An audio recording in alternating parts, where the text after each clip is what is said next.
உங்கள் தந்திவன் தொலைக்காட்சியில் சின்ன திரையின் சிங்க பெண்கள் மாலை 7 முதல் 8 மணி வரை காணத் தவறாதீர்கள். காவிரி நீர் மேலாண்மை ஆணையத்தின் 32வது கூட்டம் டெல்லியில் ஆணைய தலைவர் SK ஹல்தர் தலைமையில் தொடங்கி நடைபெற்று வருகிறது.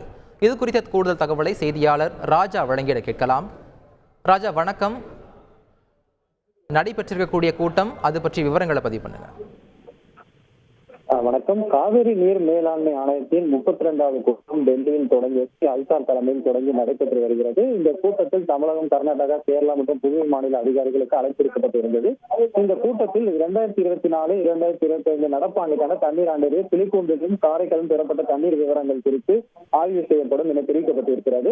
கடந்த ஜூலை 11ஆம் தேதி காவிரி ஒழுங்காற்று குழு ஜூலை 12ஆம் தேதி முதல் ஜூலை 31ஆம் தேதி வரை தமிழகத்திற்கு நாள்தோறும் 1 TMC தண்ணீர் காவிரியில் பிலிக்கூண்டிலும் விடுவிக்க பரிந்துரைத்தது. ஆனால் இதற்கு கர்நாடக அரசு எதிர்ப்பு தெரிவித்திருந்தது. மேலும் இது தொடர்பாக 2 மாநில அரசிலும் ஆலோசனை கூட்டங்களும் அனைத்து கட்சி கூட்டங்களும் நடைபெற்றிருந்தது. ஒருவேளை கர்நாடகா தராத பட்சத்தில் நாங்கள் உச்சநீதிமன்றத்தை நாடுவோம் என தமிழக அரசு தரப்பில் முடிவு கூறப்பட்டிருந்தது.